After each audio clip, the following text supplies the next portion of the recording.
Harshvardhan dining table के पास आए और नाश्ते की टेबल लगाती पत्नी सुधा से, सुधा, आज के डिनर के लिए जो कुछ चाहिए बाजार से मंगवा लेना।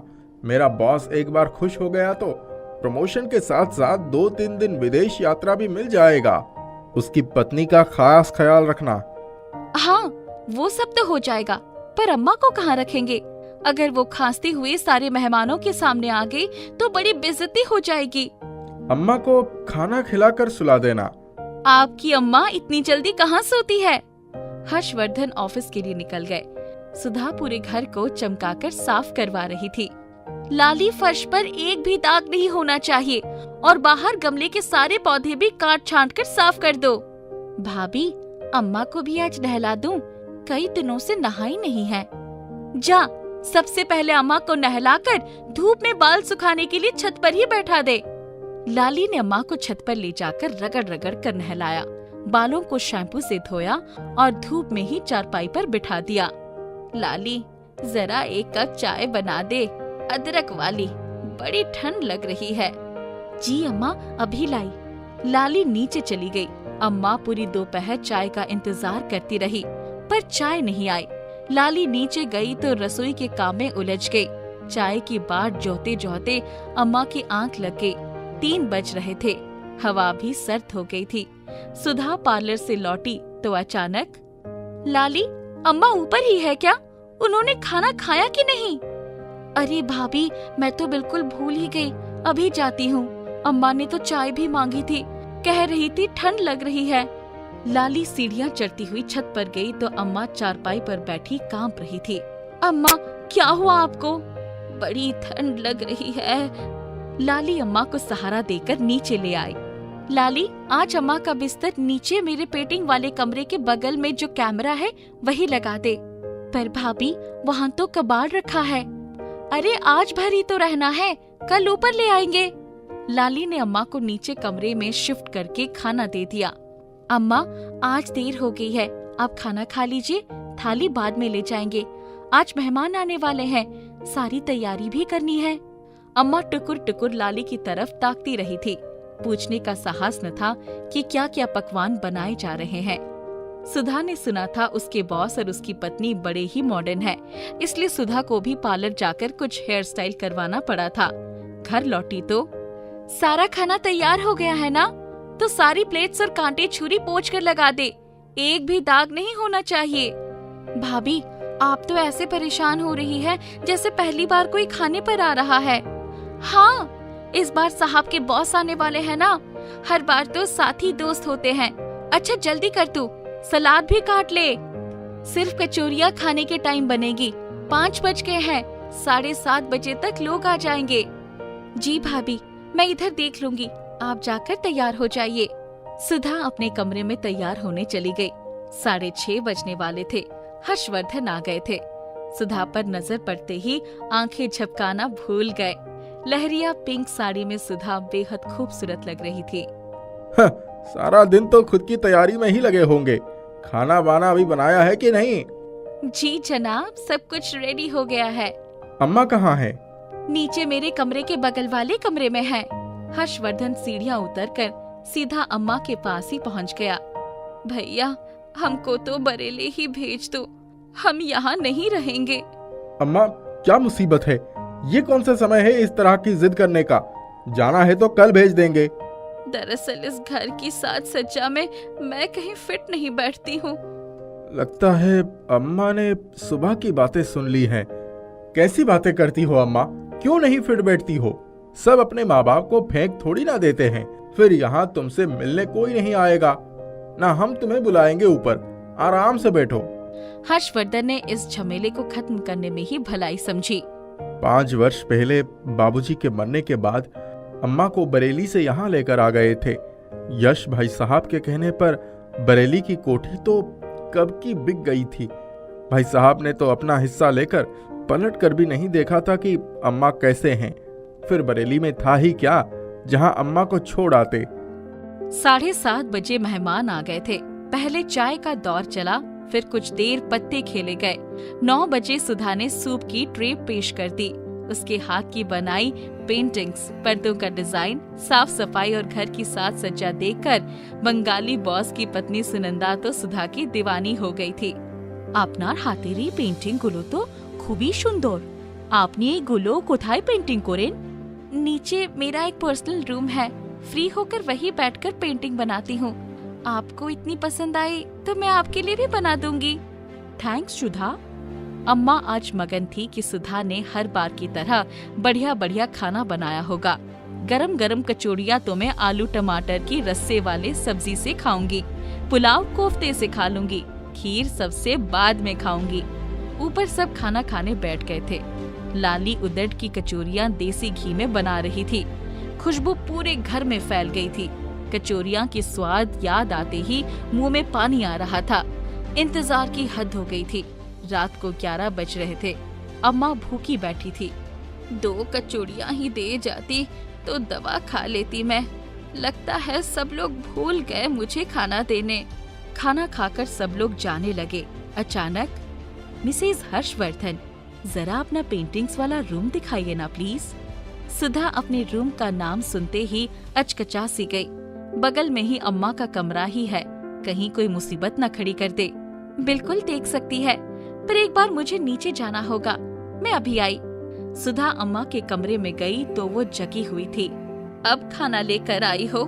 मैं तो सोच रही थी आज भूखी ही रह जाऊंगी। नहीं अम्मा, मेहमान अभी भी है, मैं कमरा बाहर से बंद कर रही हूँ। आप उनके जाने के बाद खा लेना। बगल वाले कमरे में मेहमान मेरी पेंटिंग देखने आ रहे हैं। इतना कहकर वो ऊपर चली गई। हम आपका पेंटिंग रूम देख सकते हैं सुधा जी? हाँ हाँ चलिए। सुधा सबको अपने कमरे में लेकर गई। सुनंदा उसकी खूबसूरत पेंटिंग्स देखकर बहुत प्रशंसा कर रही थी, बल्कि एक पेंटिंग को तो उन्होंने इतना सराहा कि सुधा को कहना पड़ा कि ये आप ले लीजिए। अम्मा का कमरा बगल में ही था। अचानक, रुको, कहीं किसी की सिसकने की आवाज सुनाई पड़ रही है ना? हाँ, मुझे भी लगता है अम्मा मरवाएंगी आज।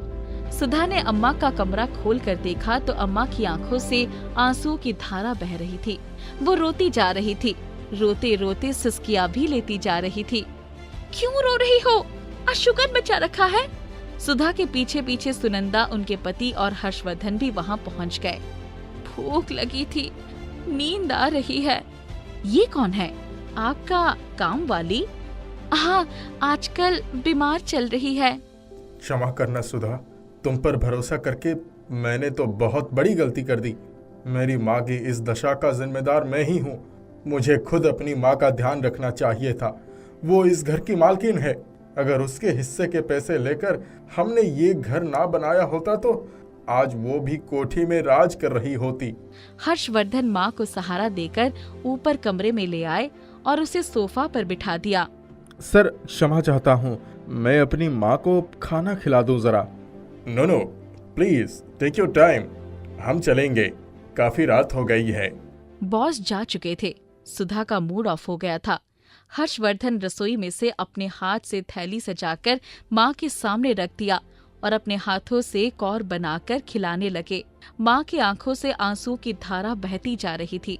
दूसरे दिन ही हर्षवर्धन का प्रमोशन लेटर आ गया था। अनीता अपनी टूटी फूटी चारपाई पर पड़ी थी। उसका शरीर बुखार से तप रहा था और वो कुछ बड़बड़ा रही थी।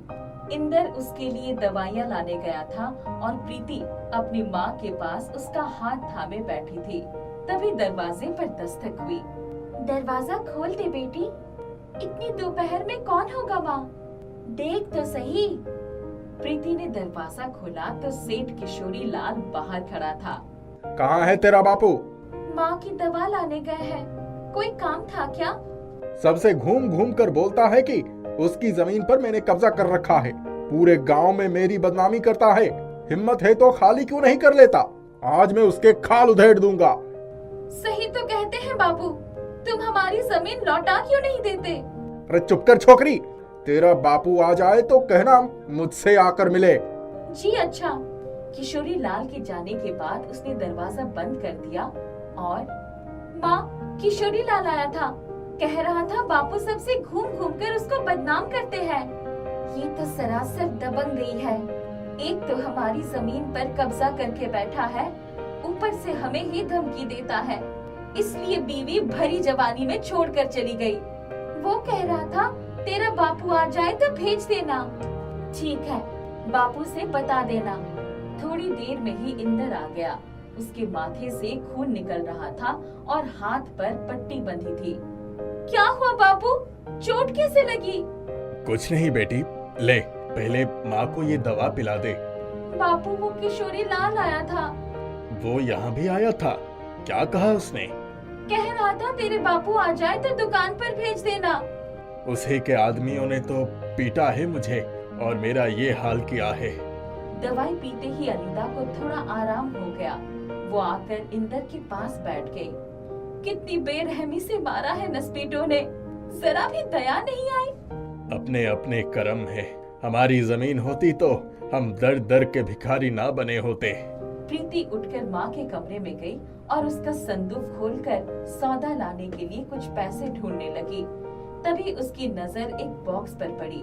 उसने उसे खोला तो उसमें लाल रंग की झिलमिलाती चूड़ियां देखकर उसे रहा नहीं गया। उफ़ो, कितनी प्यारी है ये चूड़ियां, पहन कर देखती हूँ। उसकी गोरी कलाइयां बहुत सुंदर लग रही थी। प्रीति भागती हुई माँ के पास गई। माँ देखो, ये चूड़ियां कितनी प्यारी है। तुम तो कभी इन्हें पहनते नहीं हो। तू है कहाँ? मुझे तो सिर्फ तेरी चूड़ियां ही नजर आ रही है। माँ, मैं तुम्हारे सामने ही तो खड़ी हूँ। सुनिए जी, आप प्रीति को देख रहे हैं? नहीं, ये क्या हो रहा है? प्रीति ने अपनी चूड़ियां निकाल दी। अब वो सबको दिखाई पड़ने लगी थी। अरे, ये चूड़ियां तो बहुत सालों पहले तेरी दादी ने मुझे दी थी। उन्होंने कहा था कि वो इसे मेरे लिए तीर्थ यात्रा से लाई थी, लेकिन मैंने इसे संभाल कर रख दिया था। फिर मैं भूल गई। बस अब उपाय मिल गया। क्या उपाय मिल गया? हम लोग एक खेल खेलेंगे। प्रीति ये चूड़ियां पहनकर सेठ किशोरी लाल के घर जाएगी और उसको कहेगी मेरे खेत वापस कर दे और मेरा अच्छी तरह से इलाज करवाएं। इसके साथ ही बाजार में सबके सामने मुझसे माफी मांगे, वरना उसकी दुकान में आग लग जाएगी। प्रीति उसको दिखाई तो पड़ेगी नहीं। ये ठीक रहेगा। बापू, कितना मजा आएगा। क्या बुद्धि लगाई है। मैं जब भी उससे अपनी जमीन वापस मांगता हूँ तब वो अपने पाले हुए गुंडों से मुझे पिटवा देता है। उसके आदमी मुझ पर ताबड़तोड़ वार करते हैं। भरे बाजार में मेरी बेइज्जती होती है। मैं आज रात को ही उसके घर जाऊंगी, बड़ा मजा आएगा। रात हुई तो प्रीति ने लाल चूड़ियां पहन ली और सेठ किशोरी लाल के घर पहुंच गई। उस समय वो सो रहा था। वो उसके बिस्तर के पास जाकर उसके कान के पास अपनी चूड़ियां खनकाने लगी। सेठ, उठ जा, तेरे ऊपर बहुत बड़ी विपदा आने वाली है। कौन हो तुम? कौन हो? बचाओ, बचाओ! वहाँ उसकी आवाज सुनने वाला कोई नहीं था। प्रीति कभी उसके सिरहाने खड़े होकर चूड़ियां खनकाती, कभी पेड़ के पास चली जाती। कोई उपाय हो तो बता दो, वरना मैं बर्बाद हो जाऊंगा। तेरे पाप का घड़ा भर गया है। मैं तेरी कुल देवी हूँ।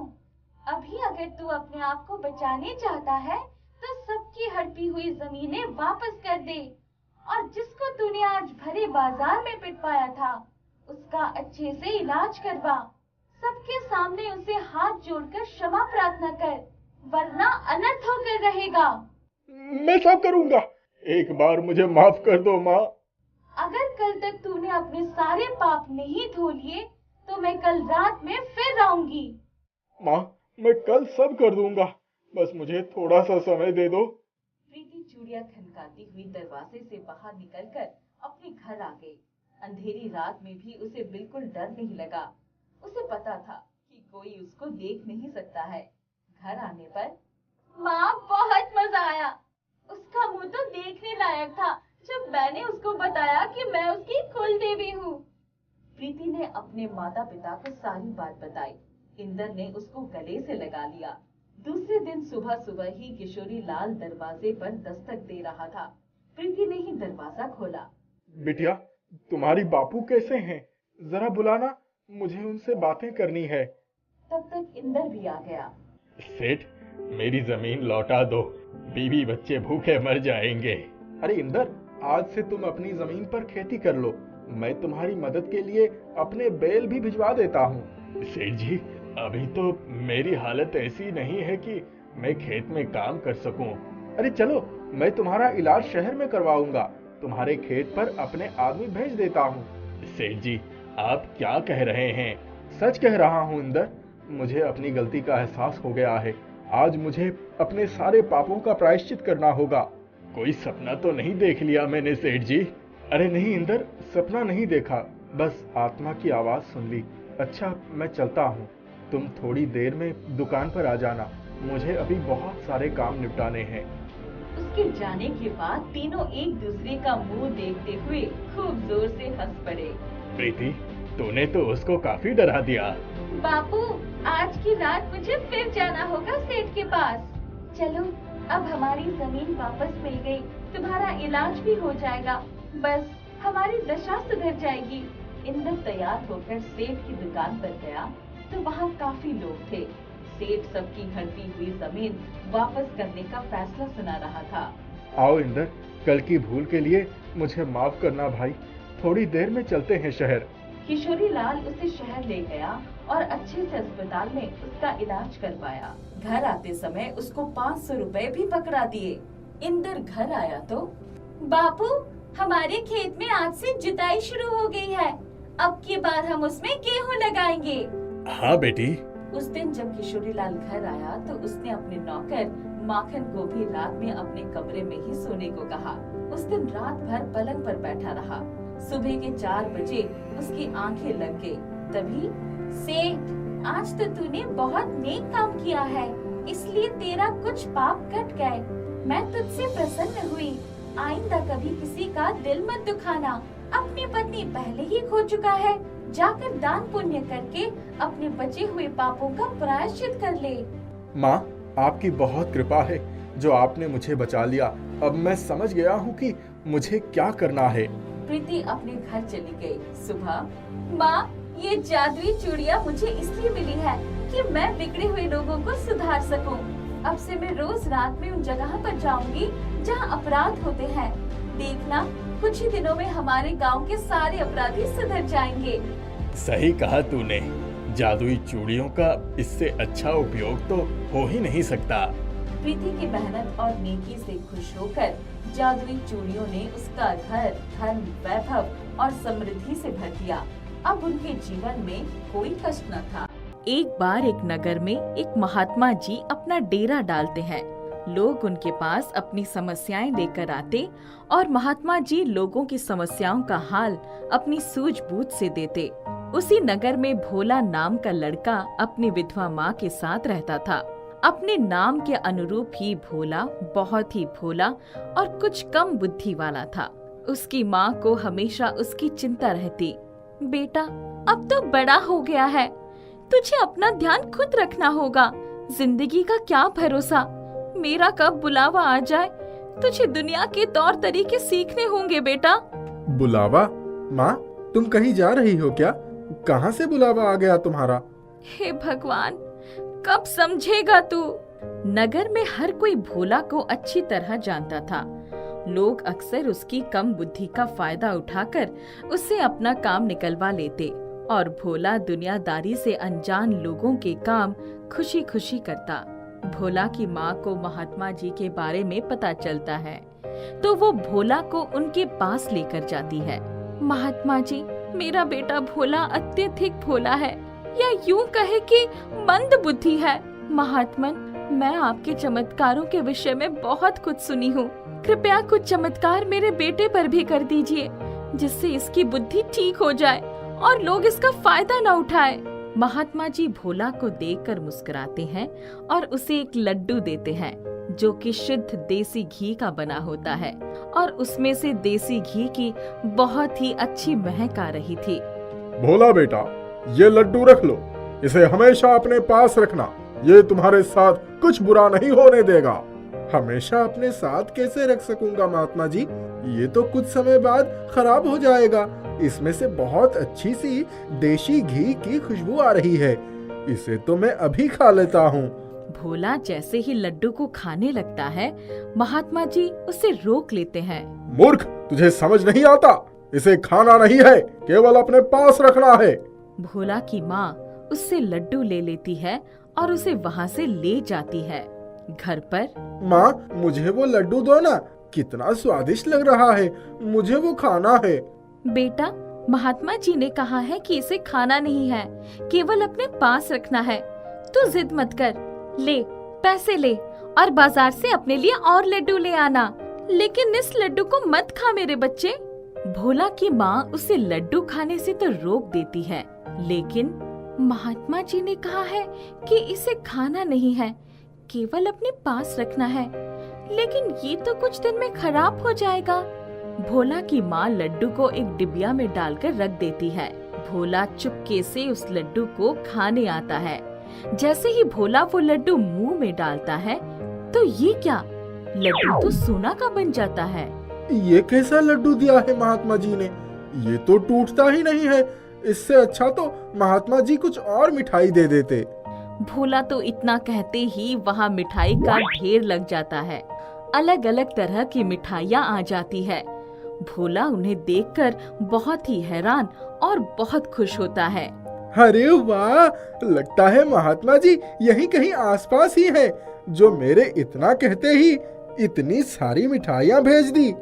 भोला खुशी खुशी मिठाइयाँ खाता है और इतने में भोला की माँ भी वहाँ आ जाती है। अरे, ये इतनी सारी मिठाइयाँ कौन लाया? अरे माँ, तुमको नहीं पता, ये सब मिठाइयाँ वो महात्मा जी ने भेजी हैं। वो यहीं कहीं आसपास ही हैं, और जैसे ही मैंने कहा कि मुझे मिठाइयाँ खानी है, तो उन्होंने ये सारी मिठाइयाँ भेज दी। माँ को भोला की बातों पर विश्वास नहीं होता और वो बहुत ध्यान से लड्डू को देखती है। वो लड्डू उठाकर मुंह में डालने लगती है कि तभी, अरे माँ, इसे क्यों खा रही हो? ये तो पत्थर का है। पत्थर का? क्या बोल रहा है तू? माँ जैसे ही लड्डू को मुंह में डालने लगती है, तो लड्डू सोने का बन जाता है। माँ ये देखकर बहुत हैरान होती है। अरे, ये तो सोने का लड्डू है। काश मुझे सोने के लड्डू की जगह सोने की चेन मिल जाती। माँ के इतना कहते ही उनके सामने एक सोने की चेन आ जाती है। माँ को ये सब देखकर अपनी आंखों पर यकीन नहीं होता। लगता है महात्मा जी का ये दिया लड्डू कोई मामूली लड्डू नहीं, बल्कि कोई जादुई लड्डू है। महात्मा जी ने कहा था कि इस लड्डू को अपने पास रखने से सब ठीक हो जाएगा। काश ये लड्डू मेरे भोले को एक मामूली मंद बुद्धि लड़के से एक सुंदर राजकुमार में बदल सकता। माँ के इतना कहते ही भोला की तो काया ही बदल गई। मामूली सा मंद बुद्धि दिखने वाला भोला एक सुंदर, बलिष्ठ और समझदार राजकुमार की तरह दिखने लगा। उसके कपड़े भी राजकुमार जैसे सुंदर बन गए। माँ और भोला को अपनी आंखों पर विश्वास ही नहीं हो रहा था। उन्हें ये सब एक सपने जैसा लग रहा था। भोला, मेरे बच्चे, तू तो एकदम राजकुमार लग रहा है। कितना प्यारा, सुंदर राजकुमार। माँ और भोला लड्डू के आगे हाथ जोड़कर धन्यवाद करते हैं। माँ, मैं जल्दी ही तुमको एक बड़े घर की मालकिन बनाऊंगा। मैं खूब मेहनत करके पैसे कमाऊंगा और बड़ा घर और गाड़ी खरीदूंगा। भोला ने जैसे ही बड़ा घर और गाड़ी खरीदने की बात कही, उनका घर एक छोटे से टूटे फूटे घर की जगह एक बड़े आलीशान घर में बदल गया और घर के बाहर एक बड़ी चमचमाती गाड़ी भी आ गई। भोला और उसकी माँ के दिन बदल गए थे। दोनों अब खूब बंठन के रहते, बड़ी बड़ी गाड़ियों में घूमते, महंगे महंगे कपड़े पहनते। इन सब की वजह से दोनों में बहुत घमंड आ गया था। एक दिन महात्मा जी भोला और उसकी माँ से मिलने उनके घर आते हैं। घर का दरवाजा खुला देखकर महात्मा जी घर के अंदर आ जाते हैं और आवाज लगाते हैं, भोला बेटा, कहाँ हो तुम? अरे रे रे, कौन हो तुम और कहाँ घुसे चले आ रहे हो? भोला बेटा, लगता है तुमने मुझे पहचाना नहीं। याद है तुम अपनी माँ के साथ मेरे आश्रम आए थे? आए थे तो क्या हुआ, आप इस तरह हमारे घर घुसे चले आएंगे? भोला बेटा, दरअसल मुझे तुम्हारी मदद की जरूरत थी। कैसी मदद? मेरे पास फालतू लोगों के लिए समय नहीं है। चलो निकलो यहाँ से, मेरे पास बहुत काम है। इतने में भोला की माँ अंदर से आती है। कौन है भोला बेटा? किससे बात कर रहा है? बेटी, मैं हूँ, पहचाना मुझे? कौन हो तुम और हमारे घर में कैसे घुसे? निकलो बाहर, नहीं तो मैं पुलिस को बुला लूंगी। बोला ना, निकलो बाहर, सुनाई नहीं देता? लगता है अत्याधिक धन ने तुम लोगों का दिमाग खराब कर दिया है। ये मत भूलो, मेरे ही कारण आज तुम यहाँ हो। तुम्हारे कारण नहीं, अपने दम पर यहाँ हूँ मैं, समझा बुढ़े? चल अब निकल यहाँ से। भोला धक्के मारकर महात्मा जी को घर से बाहर निकाल देता है। जिस लड्डू के कारण तुम लोग इतना उड़ रहे हो, मैं उसकी जादुई शक्तियाँ खत्म करता हूँ। अब देखता हूँ क्या करते हो तुम लोग। महात्मा जी के इतना कहते ही भोला का आलीशान घर, गाड़ी सब गायब हो गए और उस जगह वही पुराना टूटा फूटा घर आ गया। भोला एक सुंदर राजकुमार की जगह वही मंद बुद्धि भोला बन गया। भोला की माँ की हालत भी पहले जैसे हो गई। भोला की माँ उसे लेकर महात्मा जी के पास दौड़ती हुई जाती है। महात्मा जी, हमें क्षमा कर दीजिए, हमने आपके साथ बहुत बुरा व्यवहार किया, हमें क्षमा कर दीजिए महात्मा जी। कौन हो तुम? मेरे पास क्यों आए हो? चलो भागो यहाँ से। महात्मा जी, दौलत की चकाचौंध ने हमें अंधा बना दिया था, हमसे बहुत बड़ी भूल हो गई। मुझे कोई धन दौलत नहीं चाहिए, बस आप मेरे बेटे को वैसे ही समझदार सुंदर राजकुमार बना दीजिए। कदापि नहीं, मैंने तुम्हारे बेटे को एक मौका दिया था, लेकिन मुझे लगता है ये इसी तरह जीवन जीने योग्य है, क्योंकि सफलता इसे रास नहीं आई। अब ये जीवन भर ऐसे ही रहेगा। भोला अपनी माँ के साथ घर वापस आ जाता है। माँ को अपने किए पर बहुत अफसोस होता है, लेकिन अब कुछ नहीं हो सकता था। रमन अपनी दादी के साथ एक झोपड़ी में रहता था। वह कक्षा 7 में पढ़ता था। सिलाई करके उसकी दादी अपना और रमन का पेट भरती थी। एक दिन रमन स्कूल में खेल रहा था, तभी उसका दोस्त अशोक ताना देते हुए, अरे रमन, तू तो बहुत गरीब है, तुम्हारे पास तो खाने के भी पैसे नहीं है। पता है, पापा ने मेरे को नई साइकिल ला कर दिया है और वो बहुत अच्छी चलती है, पर तू तो साइकिल के बारे में सोच भी नहीं सकता, क्योंकि तेरे पास तो पापा ही नहीं है। इसीलिए रमन का मन उदास हो जाता है और वह घर आ जाता है। दादी माँ, मेरे पापा कहाँ चले गए? अगर वो होते तो वो मुझे साइकिल ला कर देते। बेटा, तेरे पापा बहुत अच्छे थे और अच्छे लोगों को भगवान अपने पास बुला लिया करते हैं। दादी माँ, अशोक ना मुझे साइकिल के बारे में चिढ़ा रहा था, हमारे पास साइकिल ही नहीं है। तू बड़ा हो जाएगा और मेहनत करके कमाएगा तो तू साइकिल ले सकता है। रमन उदास होकर बैठ जाता है। उसी रात तेज बारिश होती है और उसकी छत टपकने लगती है। रमन देख, छत टपक रही है, अब तो हमारा इस झोपड़ी में गुजारा ही नहीं हो पा रहा है। हम बारिश से झोपड़ी में भी नहीं बच सकते। तू यहाँ पर रुक, मैं ऊपर झोपड़ी की छत सही करके आती हूँ। और रमन की दादी छत ठीक करने चली जाती है, जिसकी वजह से वह बीमार हो जाता है। दादी माँ, आपकी तबीयत खराब है, मैं डॉक्टर से दवाई लेकर आता हूँ, आप यहीं रुकना। नहीं रमन, बहुत तेज बारिश हो रही है और अगर तुम जाओगे तो तुम भीगकर बीमार हो जाओगे। नहीं, अभी रहने दो, मैं ठीक हो जाऊंगी। रमन पास में रह रहे अशोक से साइकिल मांगने के लिए चल पड़ता है और अशोक के घर जाता है। अशोक, अशोक, क्या हुआ? इतनी रात को मुझे क्यों बुला रहा है, और वो भी इतनी बारिश में? अशोक, मुझे तू अपनी थोड़ी देर के लिए साइकिल दे दे, मेरी दादी की तबीयत खराब है, मैं पास के गांव से डॉक्टर को लेकर आता हूँ, फिर मैं तेरी साइकिल वापस कर दूंगा। अरे दिमाग खराब हो गया है क्या तेरा? मैं अपनी साइकिल तुझे क्यों दूं? बारिश में भिगोने से वो खराब भी हो जाएगी, और तुझे तो साइकिल चलानी भी नहीं आती। रमन अपना मायूस मुंह लेकर घर वापस लौट आता है। उसे कूड़े के ढेर में से कुछ साइकिल का टूटा फूटा सामान बिखरा हुआ दिखता है। अरे ये क्या, साइकिल का टूटा फूटा सामान इस कूड़े में पड़ा है, और ऐसी बारिश में तो मुझे डॉक्टर को भी लेकर आना है। क्यों ना मैं इस सामान के ऊपर एक साइकिल बना लूं, जिससे पास के गांव में जाने में आसानी होगी। रमन कूड़े के ढेर में पड़े साइकिल के पुर्जों से टूटी हुई साइकिल बनाता है और उस पर बैठकर उसे चलाने लगता है। साइकिल लेकर घर पहुंचता है और दादी से कहता है, दादी माँ, मुझे एक पुरानी साइकिल मिल गई है, मैं अभी आपके लिए दवाई लेकर आता हूँ, उससे तुम ठीक हो जाओगी। और घर से निकल जाता है। थोड़ी देर में रमन डॉक्टर से दादी माँ के लिए दवाइयाँ लेकर आता है। रमन, तुम दवाई किस में रख कर लेकर आए हो और तुम कैसे गए थे? दादी माँ, मैं दवाई जेब में लेकर आया हूँ और साइकिल पर गया था। पर यह कैसे हो सकता है? क्या हुआ माँ? यह दवाई भीगी ही नहीं, तुम भी नहीं भीगे और बाहर तो इतनी तेज बारिश है। रमन सोचने लगता है और कहता है, दादी माँ, आप फिक्र मत करो, आपकी तबीयत ठीक हो जाएगी। आप ये दवाई लेकर आराम करो, नहीं तो आपकी तबीयत और खराब हो जाएगी। दादी माँ अंदर आराम करने चली जाती है।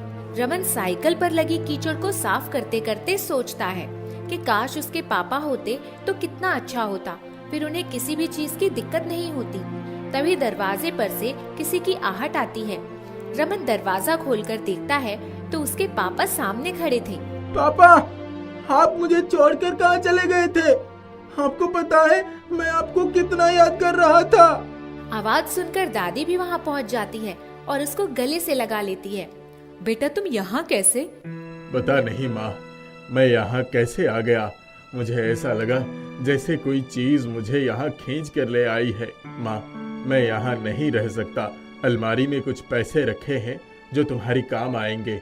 अपना और रमन का ख्याल रखना। और वहाँ गायब हो जाता है। रमन, तुम्हारे पापा अचानक से कैसे यहाँ आ गए, कुछ समझ नहीं आ रहा। और ये जो अलमारी में पैसे रखे हैं, इन्हें हम कैसे उपयोग में लाएं कि हम उनसे कुछ काम कर सकें और बड़े पैसे कमा सकें। माँ, आप चिंता ना करें, मैं उनसे कुछ सब्जियाँ लेकर आऊंगा और मेरे पास साइकिल है। मैं सब्जी उस साइकिल पर रखकर बेच भी दिया करूंगा, जिससे हम कुछ पैसे कमा सकेंगे। रमन उन पैसों में से कुछ सब्जियां लाता है और साइकिल भी ठीक कराता है, जिससे वह सब्जी बेचना शुरू कर देता है। तभी उसको एहसास होता है कि साइकिल टूटी होने के बावजूद भी बहुत तेज चल रही है। अरे ये क्या, मैंने तो अभी तक एक पेडल भी नहीं मारा था और ये साइकिल मुझे इतनी दूर ले आई। ये कैसे हो सकता है? कहीं ये साइकिल कोई जादुई साइकिल तो नहीं? और वह दोबारा पेडल मारता है तो साइकिल इतनी तेज चलती है जैसे वह हवा से बातें कर रही हो। अरे ये साइकिल तो एक जादुई साइकिल निकली और घर जाकर अपनी दादी माँ को सारी बात बताता हूँ। तू पागल हो गया है क्या? साइकिल भी जादुई होती है क्या? माँ, ये साइकिल जादुई है। अगर यह जादुई है तो उड़ कर दिखा। रमन साइकिल को उड़ने के लिए कहता है और वह उड़ जाता है आसमान में। यह नजारा गांव के सभी लोग देख रहे थे और तालियां बजा रहे थे। रमन उनको हवा में उड़ाकर साइकिल के कारनामे दिखाता है और उनसे पैसे कमाता है। आसमान के रास्ते में भी गांव वालों के सारे काम भी कर दिया करता था, जिससे गांव वाले उससे बहुत खुश होते थे। इस पर अशोक इन सब बातों से खुश नहीं था। अरे, रमन के चर्चे तो पूरे गांव में हो रहे हैं। इस साइकिल की वजह से आजकल इस रमन के भाव इतनी बढ़ गया है। मैं ये होने नहीं दे सकता, मुझे कुछ करना ही पड़ेगा। क्यों ना मैं इसकी साइकिल ही तोड़ दूं? ना रहेगी साइकिल और ना रहेगा रमन का नाम। इस साइकिल की वजह से ही तो रमन चर्चे में है। एक रात अशोक रमन की साइकिल चुराने के लिए उसके घर पहुंचता है और उसे उठा लेता है। इस साइकिल को अगर मैं यहाँ तोड़ूंगा तो रमन को पता चल जाएगा। इसको पास के जंगल में लेकर जाऊंगा और वहाँ तोड़ दूंगा। और अशोक रमन की साइकिल लेकर जंगल की ओर चल पड़ता है। अशोक जितना उस साइकिल को तोड़ता है, वह अपने जादू की वजह से जुड़ जाती है। वह उसको जलाने की भी कोशिश करता है, पर साइकिल जलते जलते बुझ जाती है और फिर अपने रूप में आ जाती है। अरे, ये तो बड़ी अद्भुत साइकिल है। इसको जितना तोड़ने की कोशिश कर रहा हूँ, ये फिर जुड़ जाती है। एक काम करता हूँ, इसके ऊपर बैठकर मैं इसको ठोक देता हूँ, जिससे ये साइकिल बिखर जाएगा। अशोक जैसे ही साइकिल पर बैठता है, साइकिल तेज घूमने लगती है और अशोक उस पर से उतरने की कोशिश करता है, पर नाकाम रहता है। अरे, ये साइकिल क्या कर रही है? मुझे बचाओ, मुझे बचाओ! पर साइकिल नहीं रुकती और उसको हवा में ले जाती है। वहाँ से साइकिल अशोक को उल्टा कर देती है, जिससे अशोक बहुत डर जाता है। अरे साइकिल, मुझे माफ कर दो, मैंने तुम्हें बहुत परेशान किया है। मुझे छोड़ दो, आगे से ऐसा नहीं करूँगा, प्लीज मुझे छोड़ दो। पर साइकिल उसको नहीं छोड़ती और उसको तेज घुमाती है। कभी हवा में लटकाती है, कभी जमीन पर पटकती है और साइकिल अशोक को रमन के दरवाजे पर ले जाकर छोड़ देती है। रमन, मुझे बचाओ, मुझे बचाओ, अपनी साइकिल से मुझे बचाओ। रमन घर से बाहर आकर देखता है तो साइकिल उसको बहुत तेज घुमा रही होती है। रमन, मैंने लालच में आकर तुम्हें उल्टा सीधा कहा और तुम्हारी साइकिल को भी चुराने की कोशिश की। मुझे माफ कर दो, ये साइकिल मेरी जान ले लेगी। रमन प्लीज मेरी मदद करो, मुझे इस साइकिल से बचा लो। साइकिल, अशोक को अपनी गलती का एहसास हो गया है, उसे माफ कर दो। और साइकिल शांत हो जाती है। रमन और अशोक अच्छे दोस्त बन जाते हैं और रमन साइकिल से अपनी सब्जी बेचने का काम करता है और दूसरों की मदद करता है। दीपपुर नामक गांव के जंगल में एक बस्ती बसा हुआ था। वो बस्ती आदिवासियों की बस्ती थी। उसी बस्ती में माला नाम की एक लड़की रहती थी। माला बहुत ही समझदार थी। उसे सभी चीजों के बारे में जानने की बहुत जिज्ञासा रहती थी। पिताजी, एक बात बताइए, हमारे बस्ती में कोई और क्यों नहीं आता है? बेटा, ये हमारी बस्ती है और हमारी बस्ती में आने से पहले सभी को हमारी इजाजत की जरूरत पड़ती है और हम कभी किसी बाहर वालों को अपनी बस्ती में आने की इजाजत नहीं देते।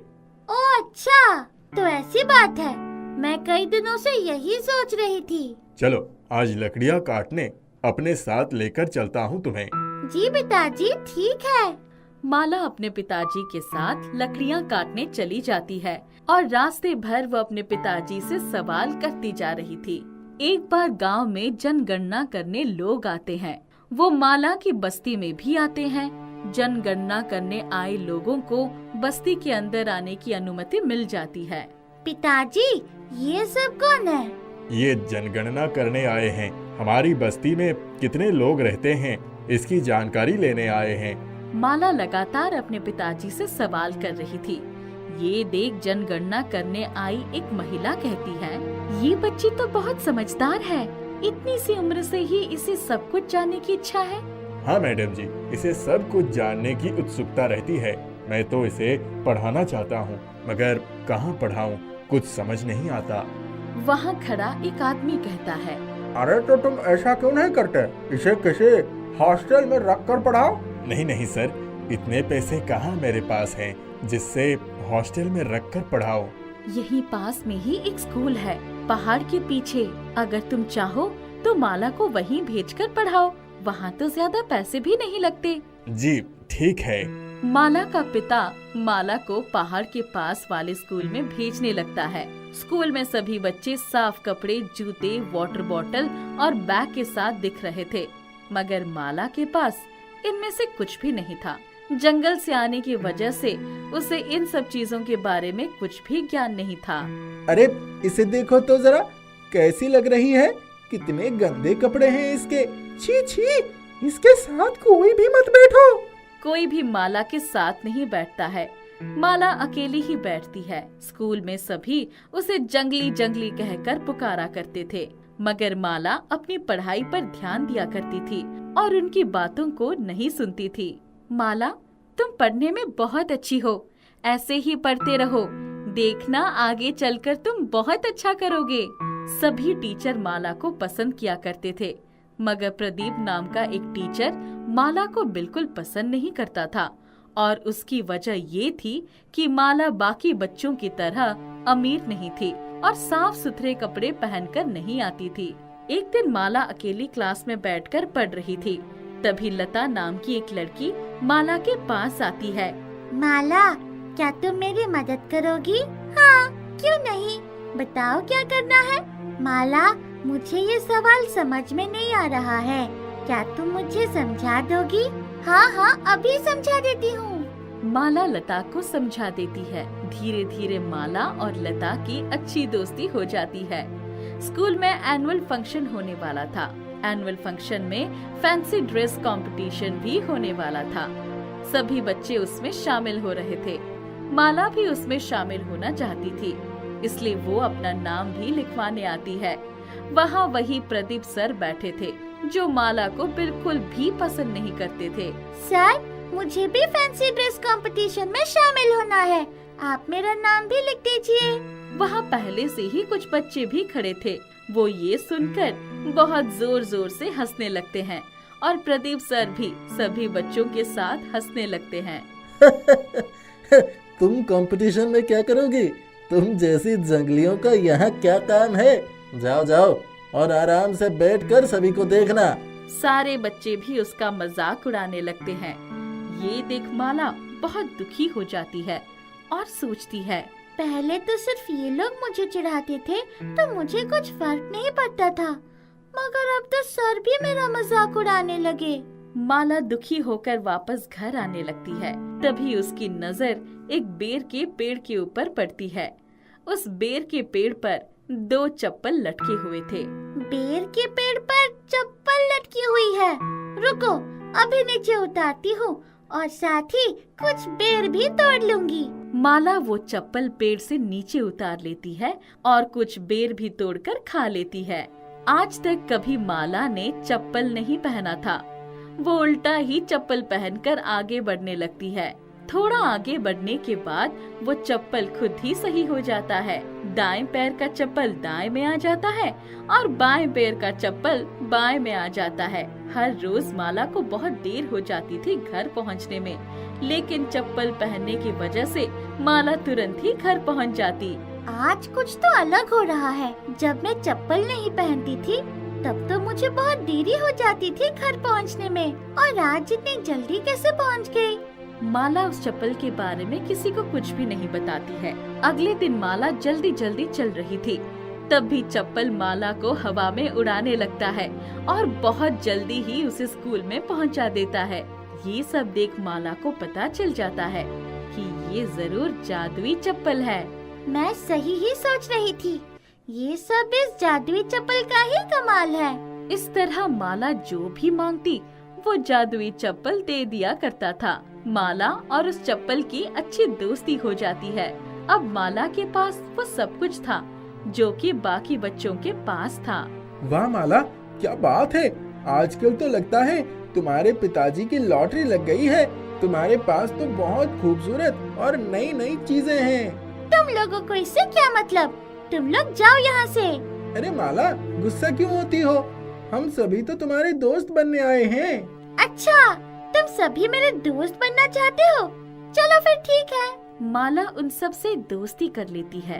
एक दिन माला का एक दोस्त माला से कहता है, अरे माला, ये बताओ, तुम्हारे पास तो सारी नई नई चीजें हैं, फिर ये पुरानी चप्पल क्यों पहनती हो? ये तुम पर बिल्कुल नहीं अच्छा लगता। तुम कोई नया जूता खरीद लो ना। हाँ, ये बात तो सही कह रहा है। जब मैं सभी नई चीजें पहन रही हूँ तो इस पुरानी चप्पल को पहनने की कोई जरूरत ही नहीं। माला जूते की दुकान पर जाकर नए जूते खरीद लेती है और जादुई चप्पल को कचरे के ढेर में फेंक देती है। जैसे ही माला उस जादुई चप्पल को लेकर चली जाती है, वहाँ माला के दोस्त आ जाते हैं। हमने बिल्कुल सही से उसको उकसाया है। देखो, अब उसकी वजह से हमें भी जादुई चप्पल को इस्तेमाल करने का मौका मिलेगा। सबसे पहले मैंने ही उसे जादुई चप्पल से उड़कर स्कूल आते हुए देखा था और फिर क्लास में नई पेंसिल मंगवाते भी देखा था। इसीलिए इस पर सबसे पहले मेरा हक है। एक काम करते हैं, 2-2 दिन करके सभी इस जादुई चप्पल को अपने पास रखेंगे। ये बात सभी मान जाते हैं। माला जिस जूते को खरीद कर ले गई थी वो एक आम जूता था और उसकी मदद से माला को कुछ भी नहीं मिल पा रहा था। इसलिए वो सोचती थी, वो जादुई चप्पल ही अच्छा था। लगता है मैंने अपने दोस्तों की बातें सुनकर बहुत गलत किया है। अपनी गलती मानकर माला कचरे के ढेर के पास आती है। वहाँ चप्पल ना मिलने पर उसी पेड़ के पास आती है जहाँ से उसे चप्पल मिले थे। वहाँ आने के बाद वो देखती है चप्पल के साथ उसके चारों दोस्त भी लटके हुए हैं। चप्पल माला को देखकर कहता है, जब तुम्हारे पास कोई भी दोस्त नहीं था तब मैं तुम्हारा दोस्त था। तुम्हें जो भी चाहिए होता था वो सब मैं तुम्हें देता था और तुमने मुझे इसकी बात सुनकर फेंक दिया। माला के दोस्त जादुई चप्पल का इस्तेमाल अपने ऐशो आराम के लिए करना चाह रहे थे, लेकिन जादुई चप्पल उन्हें कुछ भी नहीं देता था। आगे से मैं तुम्हारी भी मदद नहीं करूँगा और अब से मेरी सारी जादू खत्म हो चुकी है। अब मैं भी मामूली चप्पल बन गया हूँ। ये सुन माला बहुत जोर जोर से रोने लगती है। मुझे माफ कर दो दोस्त, मैंने तुम्हारे साथ बिल्कुल अच्छा नहीं किया। कोई बात नहीं, अगर तुम जादू ना भी करो तब भी मैं तुम्हें हमेशा अपने साथ रखूंगी। चप्पल उन सभी बच्चों को छोड़ देता है। माला उस चप्पल को हमेशा के लिए अपने पास रख लेती है और मन लगाकर पढ़ाई करने लगती है।